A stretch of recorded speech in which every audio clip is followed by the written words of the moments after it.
Queridas, queridos, vamos a continuar con la lectura y estudio de este librazo, Las controversias Ana Freud, Melanie Klein, y digo librazo porque sí está bastante extenso, son así no, nos faltan, bueno, en total son poquito más de 800 páginas, vamos en la 38, sí, pero está bien. Por favor, si ya leí toda la obra de Sigmund Freud y ya expliqué toda la obra de Sigmund Freud, hay que ver qué hicieron sus discípulos con su legado. Y hasta el momento hay cosas, queridas, queridos, que al menos me entristecen a mí. Ujú. La forma en la cual el doctor Freud es poco a poco retirado de la historia, retirado, digamos, esa visión científica, esa visión no buena, sino no puedo decir tampoco neutral. Era más bien, y esto es una impresión, una percepción muy individual, muy personal, una visión muy, no sé cómo decirla. Se me cruzan las palabras aquí. A veces puedo decir esperanzada, a veces puedo decir desesperada. Es una concepción muy específica la que tiene Freud sobre la humanidad en general. Sobre su obra, definitivamente tenía esperanzas de que continuara, pero estamos viendo cosas, digámoslo así, que no favorecieron ese empeño del doctor Sigmund Freud y por eso también al tratar de describir la, digamos, esperanza de Sigmund Freud frente al tiempo, frente a su muerte y lo que sería de su obra, se me hace un poco inocente el doctor Sigmund Freud y eso me duele. Ajá. Pero, queridas, queridos, sin duda, si estoy aquí, si no nada más continúo con las grabaciones diarias sobre psicoanálisis, sino que también reviso los textos que ya hemos revisado. Específicamente quiero retomar la lectura de Melanie Klein. Es justamente para poder decir, esto pasó con el psicoanálisis y hay responsables y justamente yo quiero ser el responsable de otra cosa. Ajá. Sin duda, esto que estoy por decir sería sumamente lacaniano, no críptico, no difícil, sino la necesidad del movimiento psicoanalítico de regresar a Freud, esa necesidad que señaló el doctor Jacques Lacan por allá por 1953 aproximadamente, sigue patente, sigue evidente, sigue siendo necesaria. Voltear a ver a Freud no como un mártir de la ciencia, sino como justamente un médico que se preocupaba por lo que el ser humano hacía consigo mismo. Ajá. Y esta preocupación no lo llevó, digamos, a adquirir tintes moralistas, no lo llevó a decir bueno o malo, tú decides, ajá, tú escoges, tú haces, tu vida es tuya. Ajá. En esa libertad enorme que tenemos desde el psicoanálisis, vamos a comenzar el, el- la tercera parte de esta lectura del capítulo uno. El título, repito, el título del capítulo es Antecedentes y desarrollo de las controversias Freud-Klein, es Anna Freud, Melanie Klein. Ajá. En la Sociedad Psicoanalítica Británica hemos estado estudiando cómo el psicoanálisis nace en Viena, Austria, se desplaza a otras partes del mundo, donde se enfrenta con, digamos, requerimientos legales. En Gran Bretaña o Inglaterra, tengo pendiente esa distinción, no sé decir cuál es la diferencia entre Gran Bretaña e Inglaterra, pero de esos lugares estamos hablando. Ernest Jones, y todavía podemos decir aquí, cuando vivía Sigmund Freud, Ernest Jones invitaba a la mayoría de los asistentes a la Sociedad Psicoanalítica Británica a estudiar primero medicina. Ajá. Freud no era de esa escuela, pero hemos visto algunas excepciones, específicamente James Strachey y creo que su Alex Strachey. Creo que es su esposa. Ajá. Pero, dicho lo anterior, vamos a continuar la lectura mientras yo les muestro la presentación de las controversias Anna Freud, Melanie Klein. Vamos a ver en pantalla algunos de los participantes, los actores de los eventos que estoy por mencionar por la lectura del libro, que también encontrarán como en el primer comentario fijado y en la descripción de este video. Ajá. Los problemas, perdón, la selección y la formación de los psicoanalistas es el tema, subtema. Los problemas que llevaron a la disolución de la Sociedad Psicoanalítica de Londres, que acabo de mencionar, no fueron un hecho aislado. Esto lo escribió Pearl King, una doctora, una psicoanalista que veremos en algún momento dentro de la presentación, ¿vale? Dice el texto, hasta en aquella época la cuestión de quién debería ser reconocido o no como psicoanalista era un problema para la Asociación Psicoanalítica Internacional. Véase nota 3. Permítame un segundo.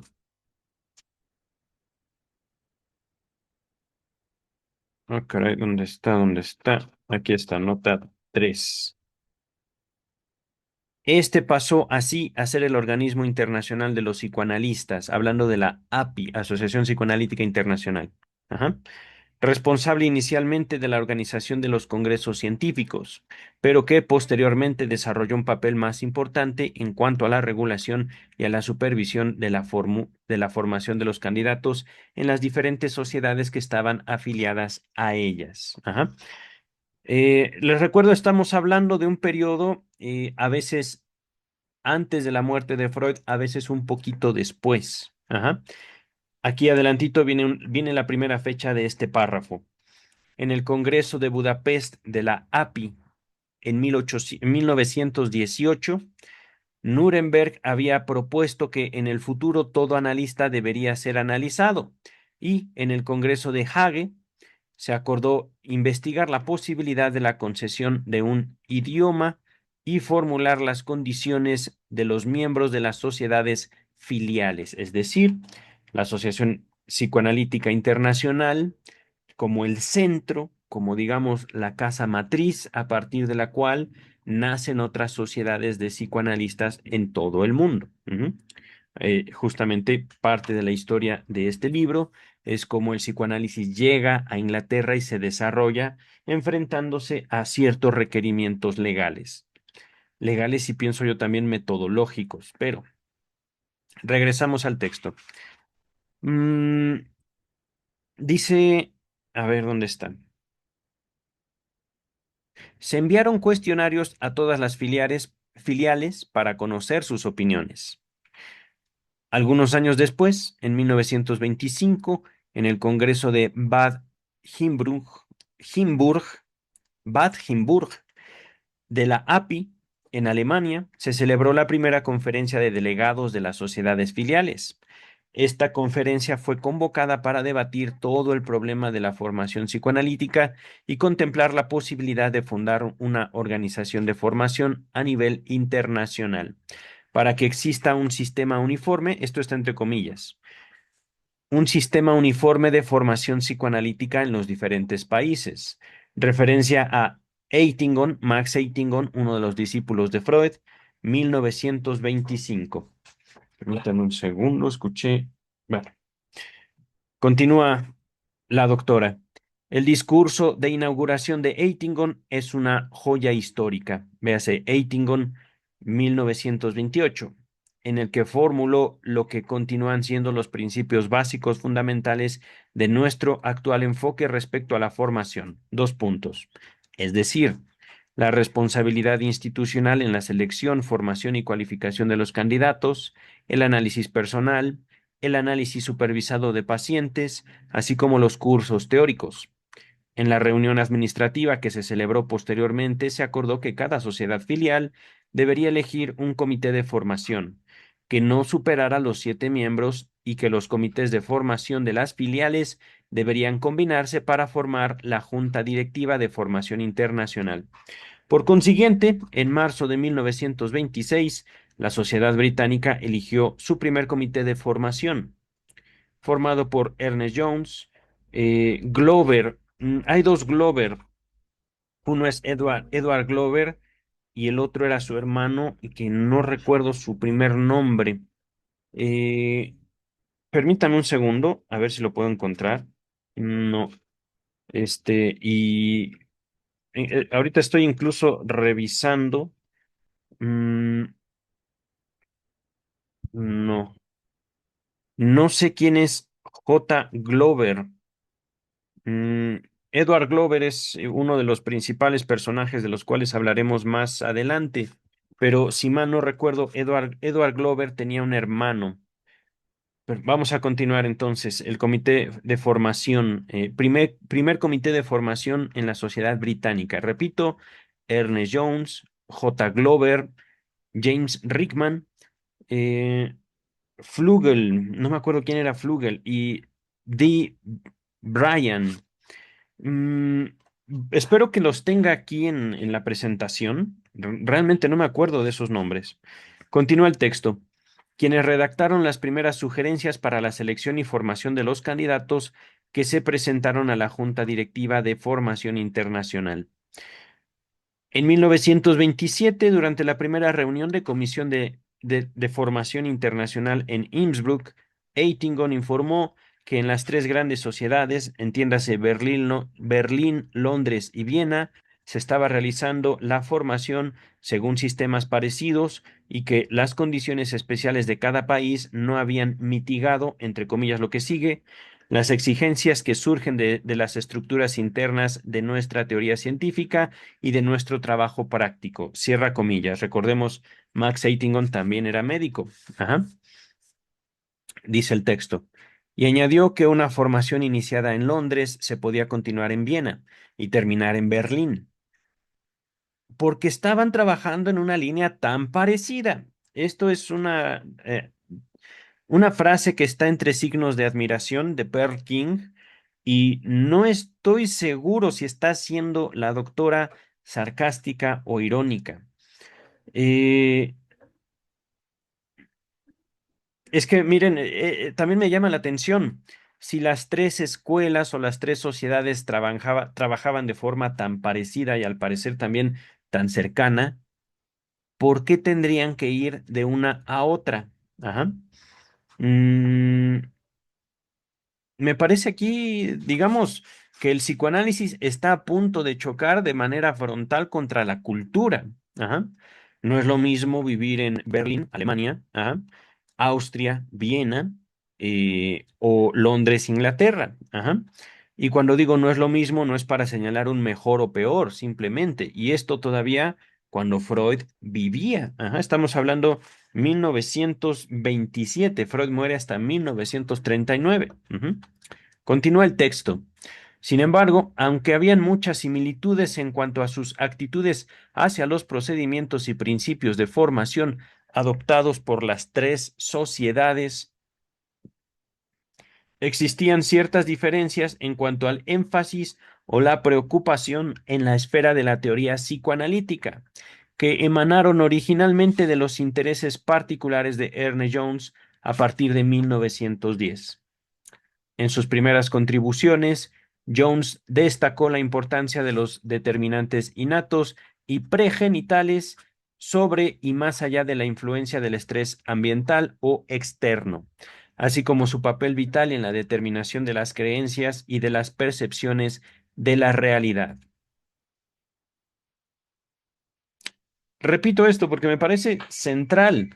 Ernest Jones, no solo uno de los discípulos más cercanos a Freud, sino también tras la muerte de Freud, uno de los, podemos decirlo así, los psicoanalistas que estaban enfrentando los ataques, pero al mismo tiempo dando forma al psicoanálisis eh, internacional. Pienso, ahorita estamos viendo Gran Bretaña, ajá, Sociedad Británica de Psicoanálisis. También lo podemos ubicar por otras biografías en Estados Unidos después de la muerte de Freud. Es decir, Jones, muy movido, pero también inyecta, digamos, al psicoanálisis una visión principalmente médica, que no necesariamente existía en la obra freudiana. Ajá.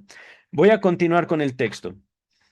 Y les recuerdo, les voy a dejar en la descripción ya el título por excelencia que he estado promoviendo últimamente, Historia de la Salud Mental, un curso gratuito hecho por su servidor, en el cual voy rastreando los ir y venir del movimiento psicoanalítico después de Freud. Ajá. Entonces aquí Jones, repito, destaca la importancia de los determinantes innatos, es decir, la gente ya es así, no es que piense, no es que diga, sino que biológicamente es así. Ajá. Determinantes innatos y pregenitales sobre y más allá de la influencia del estrés ambiental o externo. Ok. Así como el papel vital de la determinación de las creencias y de las percepciones de la realidad. No estoy completamente seguro de cómo entender esto, esta postura de Jones. Pero justo aquí en mi libro les muestro una... A ver, dejo de compartir la pantalla para que puedan ver. Me hago una pregunta cuando leí esto. ¿Cuándo Freud habla de creencias en este sentido? Ajá. ¿En qué momento Freud, en toda su obra, se pone a discutir las creencias? No recuerdo yo algo así en la obra de Sigmund Freud, pero continuamos con la lectura. Permítanme un segundito. Ahí estoy. De particular importancia fue el papel que adscribió al odio y a la agresión y la influencia del miedo en relación con la angustia. Está hablando de Ernest Jones. Ajá. Sin embargo, Jones no había expuesto estas ideas como temas de controversia, sino como una consolidación de las primeras formulaciones de Freud. Véase King, 1979. Y quiero hacerles notorio esto. No digo yo Ernest Jones, lo dijo Freud, y por lo tanto tenemos que hacer algo con esa autoridad. Ajá. Y no estoy tan seguro, queridas, queridos, de que esta interpretación de Jones sea necesaria incluso para aproximarnos directamente a los textos freudianos. Pero bueno, dice el texto. Como ya se mencionó anteriormente, la importancia de las titulaciones médicas para la práctica del psicoanálisis fue muy debatida en la sociedad británica, es decir, el prerequisito de ser médico. Ajá.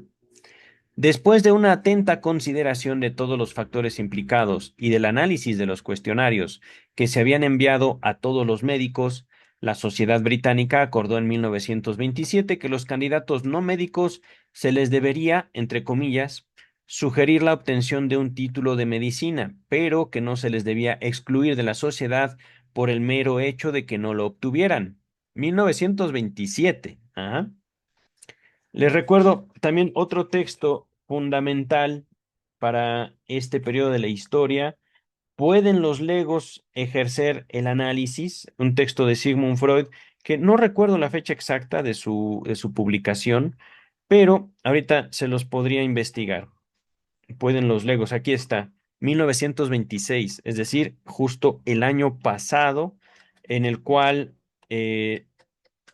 estos debates, estas resoluciones políticas dentro de la sociedad psicoanalítica británica tuvieron lugar. Ujú. Dice el texto, y por supuesto les dejo, pueden los legos ejercer el análisis en la descripción de este video. Dice el texto, a ver, ¿dónde está? ¿Dónde está? ¿Dónde está?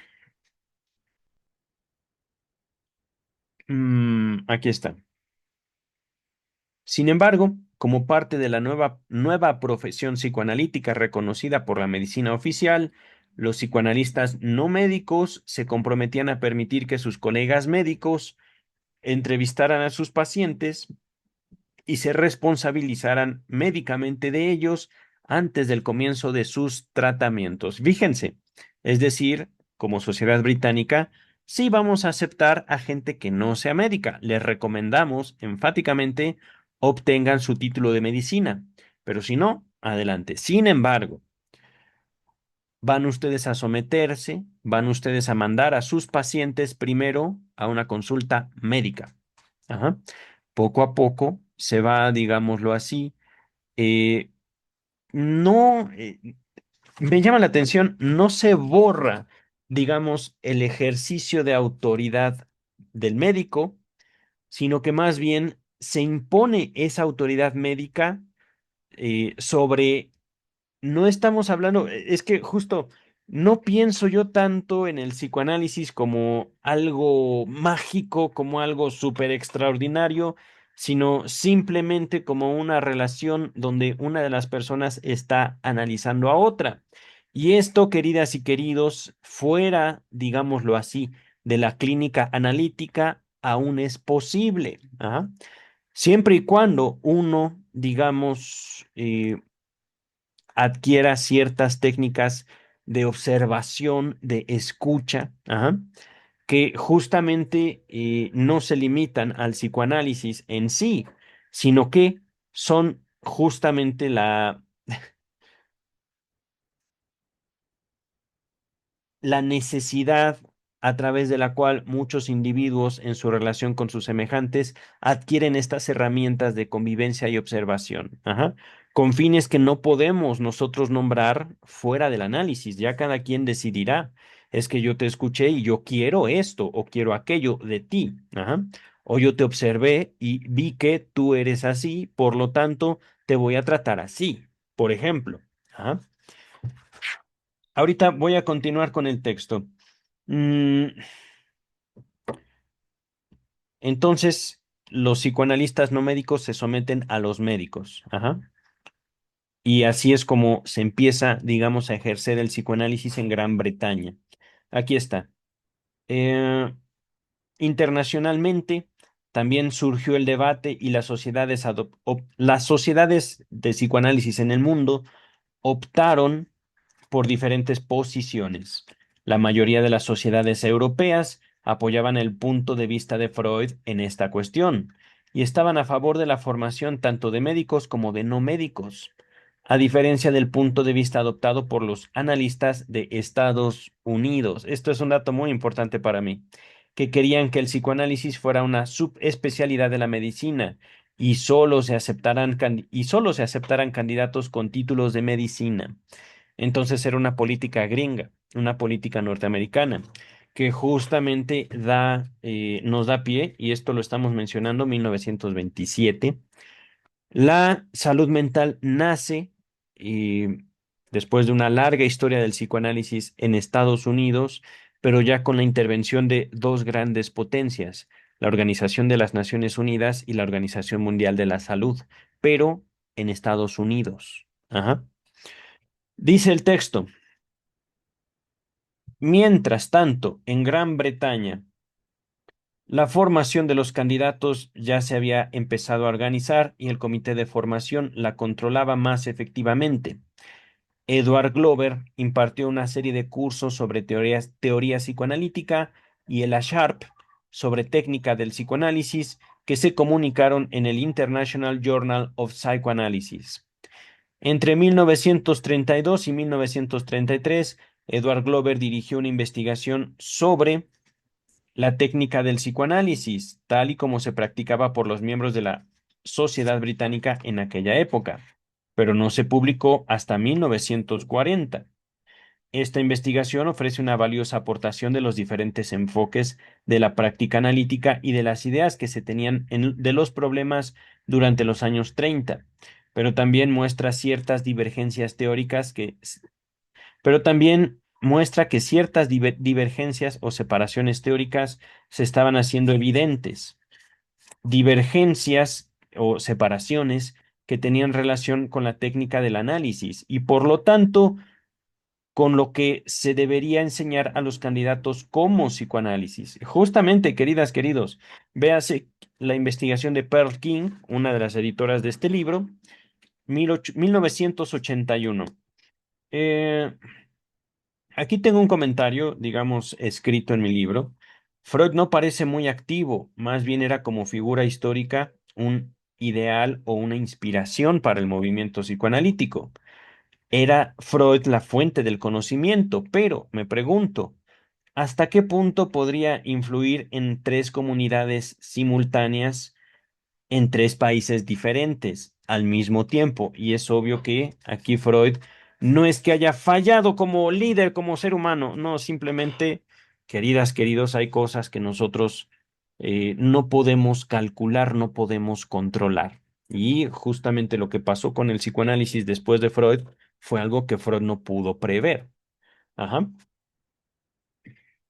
Eh, dice el texto, hay otro tema que se llama El desarrollo del interés en el análisis de niños y la creciente influencia de Melanie Klein. Esto se ve muy, muy interesante, queridas, queridos. Me voy a dar a la tarea de leerlo ahorita mismo, en este mismo video. Creo que tengo menos de media hora, creo. Dice Pearl King, la doctora Pearl King. En 1909, Freud publicó su obra Análisis de la fobia de un niño de 5 años, el famoso caso del pequeño Hans, o se le conoce también como Juanito en América Latina. Ajá. En el caso de este niño, las observaciones y el tratamiento fue realizado por el padre del paciente, un colega médico. En 1925 habían surgido dos excepcionales pioneras del análisis de niños, Anna Freud en Viena y Melanie Klein en Berlín. Pregunta, y podría parecer una pregunta ociosa, esto no lo tengo anotado en mi libro, pero ¿por qué creen ustedes que las dos eran mujeres? ¿Por qué? Es decir, Sigmund Freud se inicia como creador del psicoanálisis, ejerciéndolo en su práctica médica con adultos. Ajá. Efectivamente, el pequeño Hans es tratado principalmente por su papá, un médico, colega, discípulo de Sigmund Freud, pero con el tiempo también el caso de Hans la historia de Hans dice que el mismo Hans se hizo psicoanalista, arquitecto y psicoanalista o algo así, ingeniero, no me acuerdo. Pero llegó no solo a tratar con Freud en alguna ocasión durante su análisis infantil, sino que ya de grande quiso saber más sobre lo que hacía su papá y las personas que visitaba, entre ellos Sigmund Freud. Pero, digámoslo así, y esto es algo que también se le podría cuestionar al doctor Sigmund Freud desde una postura filosófica particular. Sigmund Freud se le ha cuestionado o se le ha atacado incluso por ser un pensador, entre comillas, burgués. Ajá.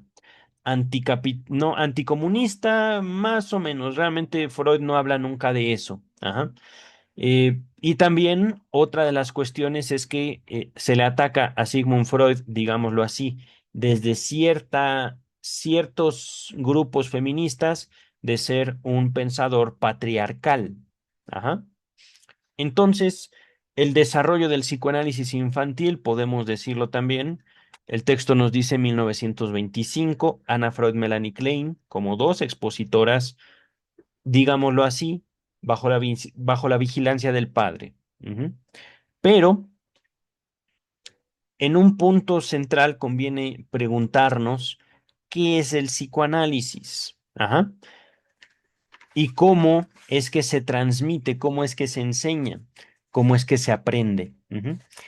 Dice el texto, no obstante, como se demostraría posteriormente, cada una de ellas enfocaban los problemas técnicos y conceptuales del análisis de niños de manera diferente. Exactamente. Dice el texto, ¿quién era Melanie Klein y cómo llegó a tener tanta influencia en el movimiento psicoanalítico internacional? Melanie Klein nació en Viena, Austria, en 1882. Era la menor de cuatro hijos de un médico vienés. Ah, mira, figura del padre, médico. Y parece evidente que la atmósfera en la que creció animó su desarrollo intelectual, al que contribuyó en gran parte su hermana y hermano favoritos, que lamentablemente murieron prematuramente. Que eso sí, qué triste. Dice el texto, la enfermedad de sus hermanos junto con la profesión de su padre debieron contribuir al deseo de Melanie Klein de estudiar medicina. Mm, aquí está. Y cuando eso no fue posible, a interesarse por la terapia. ¿Y por qué no fue posible? Me pregunto. Dice el texto, se casó con Arthur Klein en 1903. Su marido era un químico industrial y su trabajo le obligaba a viajar y vivir en pequeños pueblos. Ella echaba de menos el estímulo intelectual de Viena y no era feliz. Cuando en 1910 su marido encontró trabajo en Budapest, Melanie Klein encontró los estímulos intelectuales de los que se había sentido tan privada y fue aquí donde conoció por primera vez los escritos de Freud, 1910. Ajá. Para ese tiempo, tres ensayos de teoría sexual, la interpretación de los sueños, algunos historiales clínicos, pienso yo, el chiste de su relación con con lo inconsciente, psicopatología de la vida cotidiana. Eh, continúa el texto, ¿vale? Pero más o menos Freud estaba todavía unido a Jung. Todo esto fue antes de Tótem y Tabú. Ujú. Jung formaba parte para ese momento del centro del psicoanálisis y por poco se queda con él. Dice el texto, mm,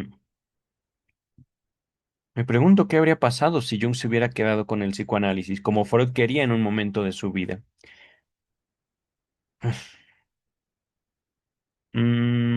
A ver, para ella se abrieron nuevos mundos y se analizó con Sándor Ferenczi, quien la animó a iniciarse en el análisis de niños. Miren, leyó su primer trabajo en la Sociedad Húngara en 1919 sobre, entre comillas, el desarrollo de un niño. Se los dejo en la descripción, este texto de Melanie Klein. Los textos de Freud que mencioné los pueden buscar ustedes. Bueno, les dejo rápidamente los textos más sobresalientes de 1900 a 1910, pero este texto de El desarrollo de un niño sí lo tenemos leído. Eh,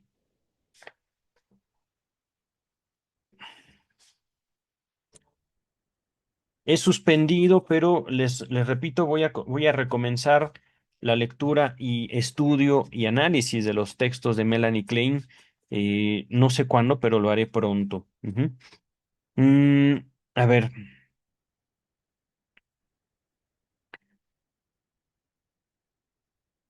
en 1919 expone en la Sociedad Húngara el desarrollo de un niño e ingresó como miembro de esa sociedad. Dejó Budapest poco después de que su marido marchara a trabajar a Suecia y en 1921 se trasladó a Berlín, donde trabajaba Karl Abraham, al que había conocido en el Congreso de Hague. Él siempre la había animado en el análisis de niños, así que estableció una consulta en Berlín para niños y adultos. En 1924 convenció a Abraham para que la analizara y llegó a pensar que Abraham era su patrocinador y hasta cierto punto su protector en la sociedad de Berlín, Alemania. Ajá.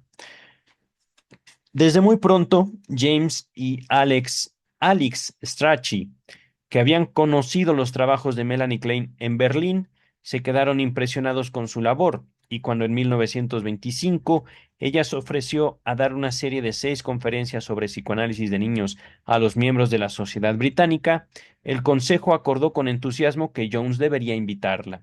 ¿Verdad? Ya entiendo, digamos, este intercambio entre análisis y analistas de diferentes sociedades. Eso debió haber sido muy lindo. Mm, Nina Searle y Sylvia Payne ya habían presentado sus trabajos en 1924 acerca de la técnica del análisis de niños a la sociedad británica, y se trataba de un área de creciente interés entre sus miembros. Melanie Klein a- descubrió que sus intereses científicos y su enfoque de trabajo clínico comulgaban con los de muchos miembros de la sociedad británica, algunos de los cuales ya había conocido en Berlín. Cuando Karl Abraham falleció repentinamente en diciembre de 1925, Melanie Klein se vio privada de su gran apoyo en la sociedad. En 1926 la animaron a que se estableciera en Londres, donde trabajaría hasta su muerte en 1960, y que la dejara y que dejara la sociedad de Berlín, donde el enfoque de Anna Freud del tratamiento de niños era más aceptado que el suyo.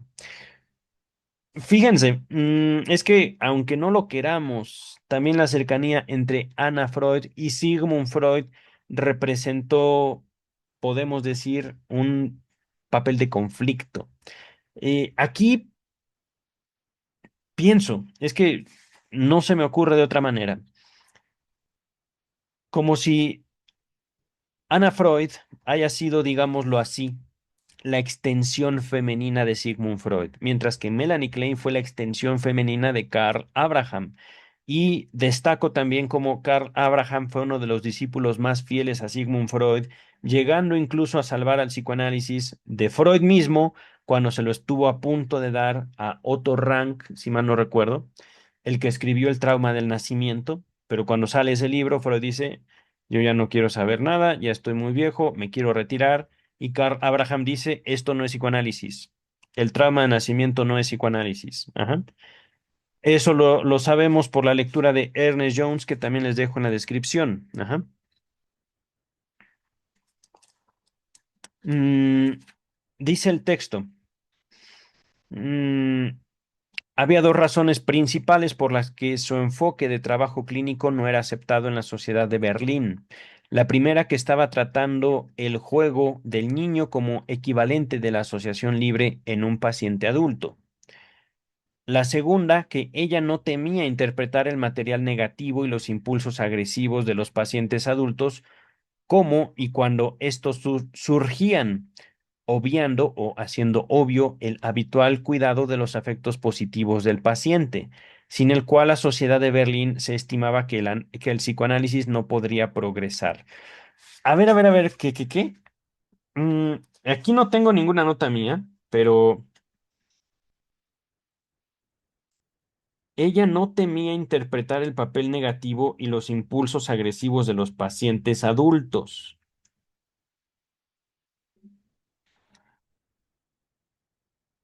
obviando el habitual cuidado de los afectos positivos del paciente. Creo que necesita un poquito de contexto. Ajá, está hablando de la transferencia y está hablando literalmente, supongamos esto, doctor, he llegado con usted por recomendación, pero no creo en su trabajo y ya me voy. Ajá, así. O bien, doctor, doctora, muchas gracias por atenderme, pero no pienso pagarles. Ajá. Eh, Aquí el texto dice analizar. Ajá. Cuando efectivamente, eh, ¿cómo decirlo? No era una cuestión de estimar, no era una cuestión de valorar, sino era un acto el que se requería frente a tal o cual resolución por parte del paciente. Y hablo de resolución, no hablo de eh, emociones bonitas o feas. Ajá. Hablo de este o esta están haciendo algo. ¿Qué voy a hacer yo? ¿Qué voy a decir yo?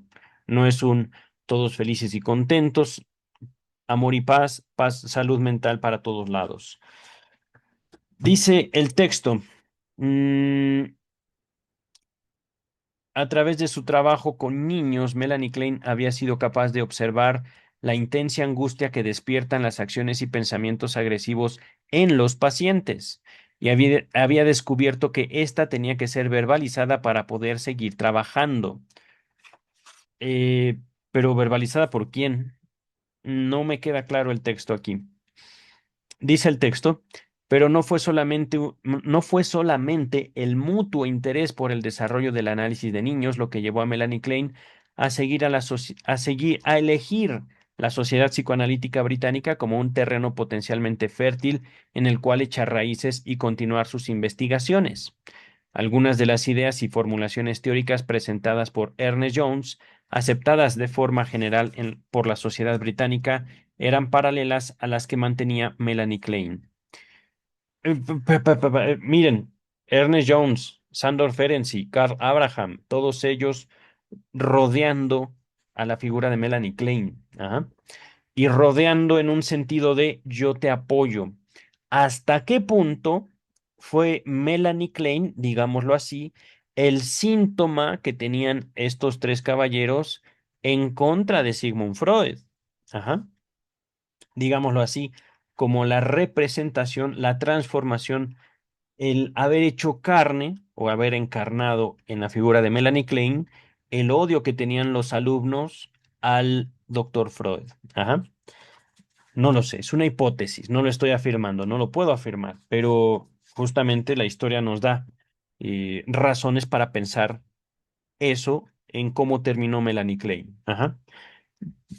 Dice el texto, entre estas cabe destacar la importancia de los determinantes innatos. No, sí, es correcto. Hablando de Ernest Jones y sus ideas parecidas en Melanie Klein. Ajá. Entre estas cabe destacar la importancia de los determinantes innatos y pregenitales sobre y más allá de la influencia de estrés ambiental. Siento que ya lo leí. Es básicamente una copia de,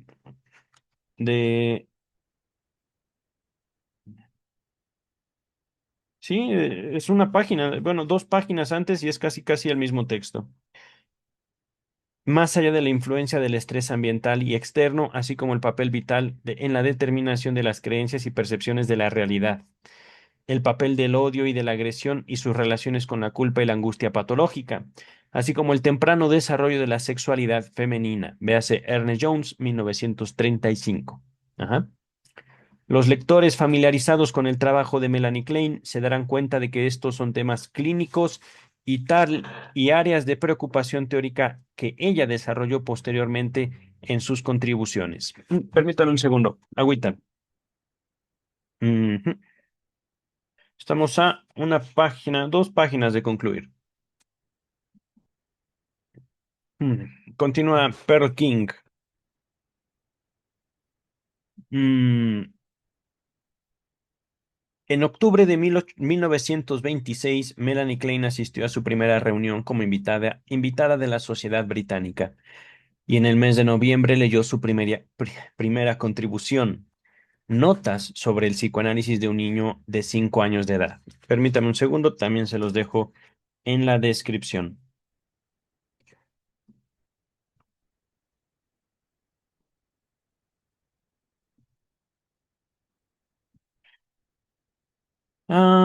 Aquí está, en la que vinculó las fantasías con las experiencias del destete y del control de esfínteres del niño.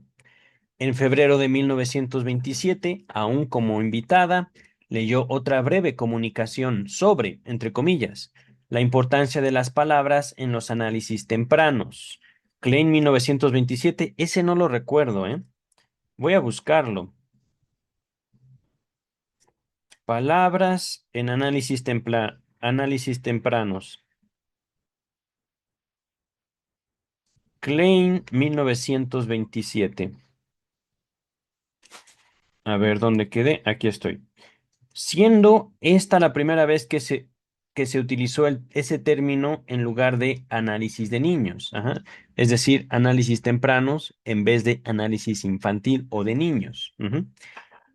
Después de esta comunicación, Melanie Klein fue admitida como miembro de la Sociedad Británica, aunque no he podido encontrar ningún registro de su elección. Es decir, no sé, se supone que en 1927 Melanie Klein fue aceptada en la sociedad británica, aunque no hay registros. Extraño y importante eso. En mayo de 1927, Barbara Lowe leyó un resumen sobre la obra de Anna Freud, titulado Introducción a la técnica del análisis infantil, publicada en Alemania, en nota número 5. No recuerdo haber visto la nota 4, pero bueno, nota 5. Permítame un segundito. Antecedentes. Nota 5. Mm, en este libro, Anna Freud describe su enfoque del análisis de niños y su técnica, además de formular las bases teóricas de sus ideas. Durante esta descripción, ella compararía su enfoque con el de Melanie Klein. En este libro queda claro que Anna Freud había considerado atentamente las contribuciones de Klein y que no siempre estuvo de acuerdo con ellas. Mm, sería interesante comparar eso. Yo creo que tendré que también acercarme a la obra de Anna Freud. A ver, ¿dónde está? ¿Dónde está? ¿Dónde me quedé? Aquí estoy. Anna Freud mantenía que era importante fomentar una respuesta positiva del niño para ayudarle a confiar y depender del analista. Ay, caray. Mm, es que miren, mm, si le hubieran dicho a Freud el psicoanálisis es reeducación, les hubiera contestado contundentemente con un no. Pero lo que vemos tanto en Anna Freud como en Melanie Klein es que a veces los intereses van más allá del análisis mismo, ajá, de una descomposición, digamos, de lo que observamos en el otro, ujú, adulto o niño, y descomposición a través de la palabra, a través del habla. Ajá. Permítame un segundito. Agüita. Mm. Dice el texto. Ella, Anna Freud, no creía que fuera posible que se desarrollara una transferencia, como sucedía con los adultos, porque los afectos del niño seguían estando vinculados a sus padres y sus relaciones reales interferían con el desarrollo de la neurosis de transferencia, que era un factor curativo esencial en el tratamiento de los neuróticos adultos. Su enfoque era, por lo tanto, más aclaratorio y educativo que interpretativo, y no pensaba que el juego de los niños se pudiera comparar con la asociación libre de los adultos, uno de los principales supuestos de Klein. Tampoco estaba de acuerdo con el análisis, entre comillas, preventivo de niños, que era un punto importante en el enfoque de Melanie Klein. Su preocupación se dirigía principalmente a cómo ayudar a niños enfermos. ¿Pero enfermos de qué? Neurosis o gripe tal vez, diarrea, X, Y o Z. Y hasta donde sé, puede ser que aquí me equivoque, Anna Freud nunca se tituló de medicina. Ajá. Eh, dice el texto. Melanie Klein abrió la discusión sobre el resumen de Barbara Lowe del libro de Anna Freud, con una minuciosa crítica de este y el resto de los participantes, véase Joan Rivière, N. Searle y Ella Sharp, Edward Glover y Ernest Jones, estuvieron en gran parte de acuerdo con ella. Las contribuciones a esta discusión se publicaron posteriormente en el International Journal of Psychoanalysis. Klein, 1927, volumen 8, páginas 339 a la 391. Nota número 6, permítame un segundito. A ver, nota 6. Freud expresó su desaprobación a Jones en la correspondencia que mantenía con él por la publicación de la International Journal of Psychoanalysis de las contribuciones a a la discusión del, entre comillas, simposio sobre el análisis de niños. Freud lo interpretó como un ataque contra su hija Ana. Ajá. Y no nada más, ¿eh? Miren, es que, ¿por qué atacar a Ana? Era atacar a Freud. Ajá. Pero eh, esto, queridas y queridos, no lo digo como un pobrecito Freud, sino también forma parte del mismo psicoanálisis. Es, ¿cómo decirlo? No solo cuidarse de la gente que está más cerca de uno, sino también vigilar los impulsos propios. Ajá. Y eso es justamente parte de la asociación libre. Pero, a ver, ¿dónde me quedé? Nota 6, aquí está. Esas críticas a la hija de Freud, aunque justificadas, no establecieron una buena base para futuras colaboraciones. Después de estas discusiones, Melanie Klein debió sentir que su enfoque contaba con el suficiente apoyo como para seguir desarrollando sus ideas. En febrero de 1928 presentó su ponencia, entre comillas, sobre estados tempranos del conflicto edípico. Véase Klein, 1928. Lo voy a anotar. Ay, ¿dónde dejé? Acá está la libretita. Estados tempranos del conflicto edípico. Conflicto edípico. Klein, 1928. No sé si lo tenemos, pero voy a revisar. Es posible que sí lo tengamos. Continúa el texto, pero ya había leído en el Congreso Psicoanalítico, que ya había leído este texto en el Congreso Psicoanalítico Internacional, celebrado en Innsbruck el año anterior. Ya vino mi emperador perruno a decirme, ya me aburrí, quiero irme. Está aquí mi perrito junto a mí, moviéndome mi pantalla verde a ver si no me la tira. Dice el texto. A ver. Mm, y que abordaba uno de los temas claves que había surgido en las discusiones anteriores. A partir de 1929, la sociedad británica floreció cada vez más.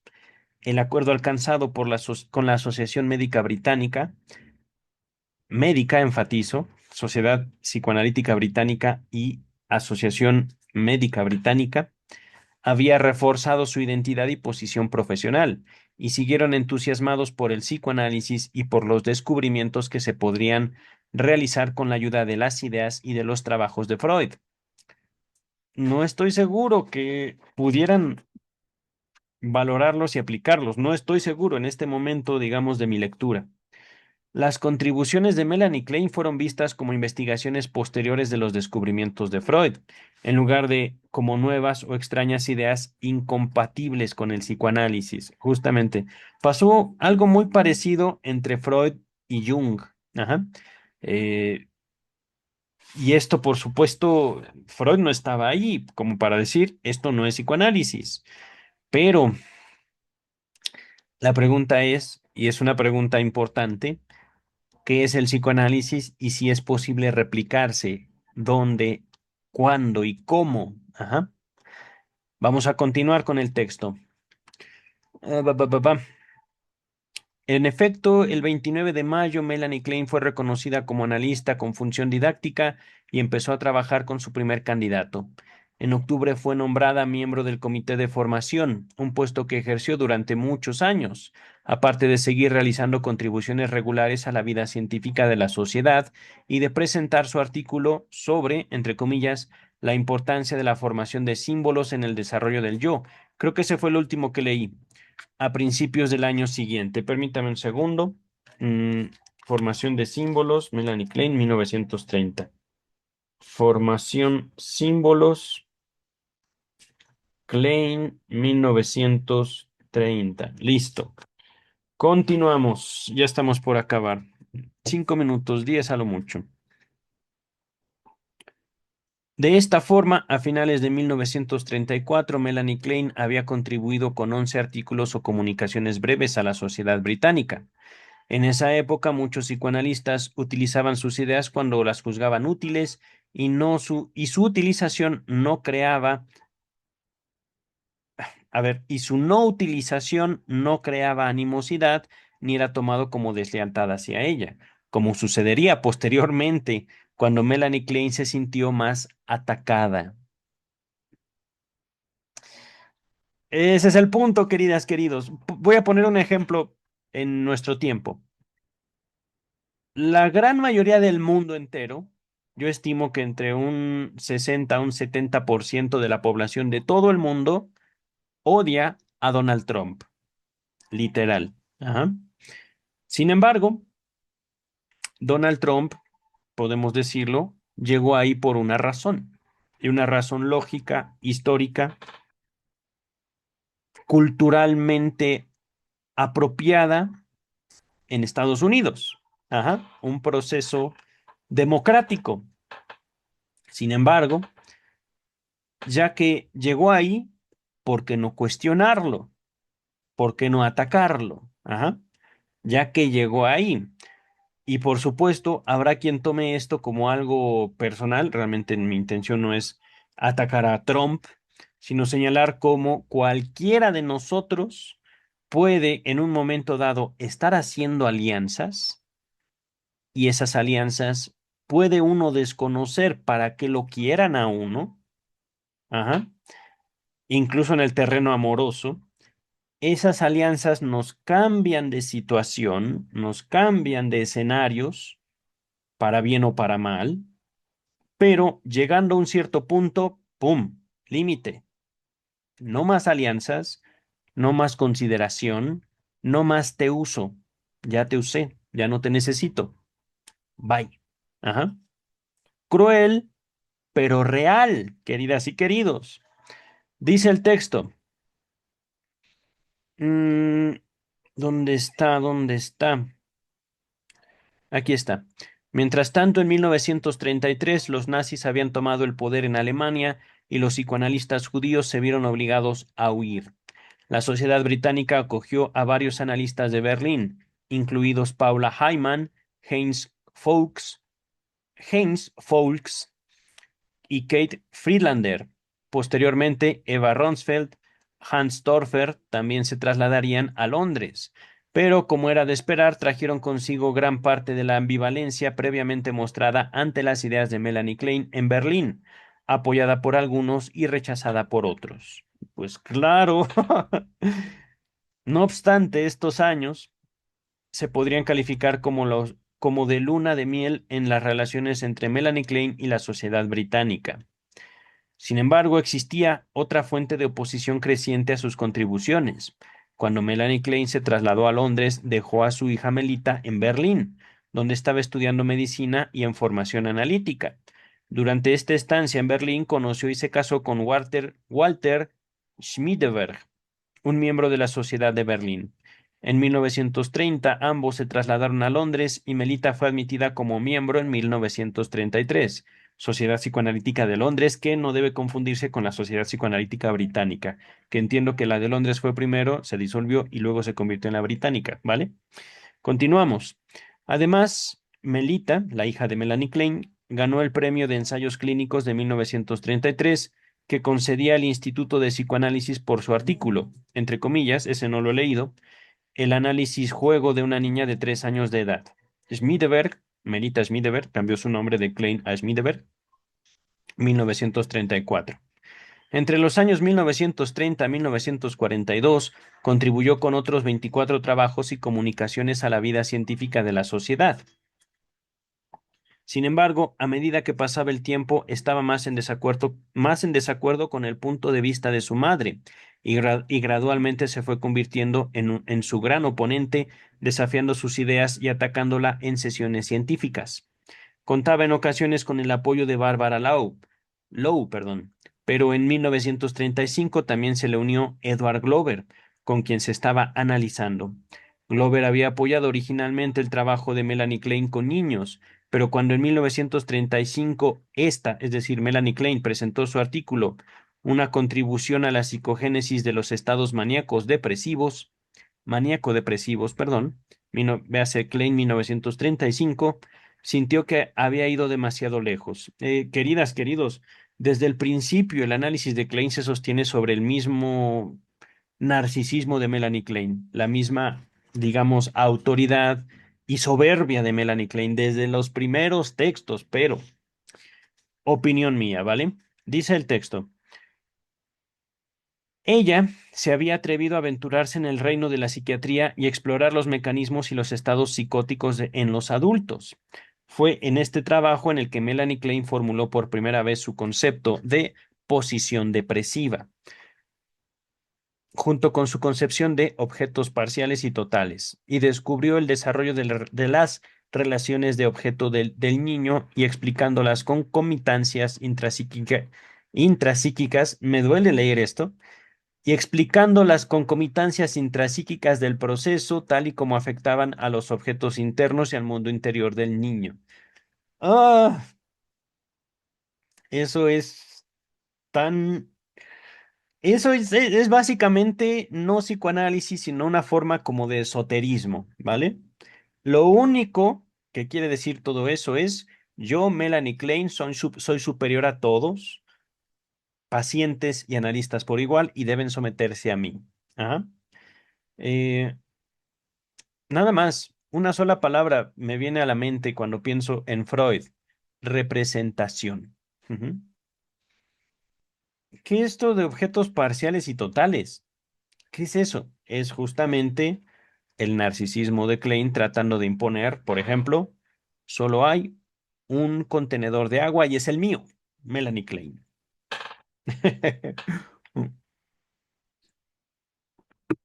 Por supuesto, la experiencia de cada ser humano forma representaciones, pero eso solo se ve en los textos freudianos, al menos de acuerdo a lo que hemos visto. Ajá. Eh, Voy a continuar con el texto y por supuesto tengo pendiente también otras aproximaciones. Pienso en los libros de Ferenczi, en los libros de otros discípulos, en su periodo analítico como Jung, Adler, etcétera, etcétera, etcétera. A ver, dice el texto. Klein también distinguió, perdón, entre angustia depresiva y paranoide. Sus críticos solían poner objeciones al uso que ella hacía de la fantasía y a su interpretación del concepto de Freud de pulsión de muerte, a la pronta fecha de desarrollo del superyo y al concepto de objetos internos con sus engañosas insinuaciones y su tendencia a la materialización en lugar de la conceptualización. Es decir, lo que les decía, simplemente es una cosita de plástico, ajá, un contenedor de agua. No es el único, pero eso es. Digamos, era una percepción, una construcción de la teoría psicoanalítica de una forma bastante paranoide, de forma demasiado segura, podríamos decir. Ajá. Donde justo donde Freud no puede ir porque no está hablando de su propia percepción, la de Freud, sino de la percepción de la realidad del paciente. Es decir, son seres humanos que deciden, que construyen una relación válida con el mundo, en el cual podemos aproximarnos a través de la escucha, la palabra y justamente una plática. Ajá. Pero regresamos al texto. Mm, Melanie Klein leyó este artículo en enero, pero la sociedad no lo discutió en su totalidad hasta el mes de octubre. Debate que abrió Ernest Jones. No todos los miembros eran contrarios a este desarrollo de ideas de Melanie Klein, y varios analistas, incluido John Rickman, Donald Winnicott, Ella Sharp, leyeron importantes artículos en los que se habían utilizado las herramientas conceptuales que el texto de Melanie Klein había formulado. Retrospectivamente, parece ser que fue en este momento en el que surgieron dos ideas de controversia. Una de ellas era que debido a que Melanie Klein solía formular sus ideas en términos descriptivos en lugar de conceptuales, sus teorías eran fáciles de aplicar para obtener una comprensión rápida del material del paciente y podían ser fácilmente compartidas con los colegas sin el duro trabajo que habría supuesto una conceptualización en los términos de la metapsicología de la teoría clásica. En palabras de Marjorie Beerley, Beerley 1949, entre comillas, todo lo que sigue. Las generalizaciones solían ser expresadas en términos perceptuales en lugar de en términos conceptuales. Cierra comillas. Y el lenguaje de la fantasía se mezclaba con la terminología abstracta. La otra área de controversia era que sus críticos sentían que Melanie Klein estaba planteando una visión del desarrollo temprano y de la génesis del funcionamiento psíquico que influiría en la técnica de la terapia, visión que ellos percibían como no compatible con el psicoanálisis como tal, y ellos lo entendían, tal y como ellos lo entendían. Am, Vamos a dejar hasta aquí, queridas, queridos. Fue una buena lectura. Terminamos en la página 43. En la próxima semana leeremos, o en el próximo video, las conferencias de intercambio entre Londres y Viena, página 43. Queridas, queridos, ya voy a atender a mi pequeño tirano. Eh, A ver, ven acá. Ya nos vamos, pero déjame. Ven, déjame, te presumo en cámara. Ven acá. Ven acá. Ven acá. Ven, ándale. No le gusta que, no le gustan las cámaras. Ven acá, ven, Pichocho. Déjame, te doy un abrazo. Un abrazo y ya nos vamos. Ven acá. Ven, ven acá, ya acabé. Bueno. Nos vemos, queridas, queridos. Cuídense. Bye.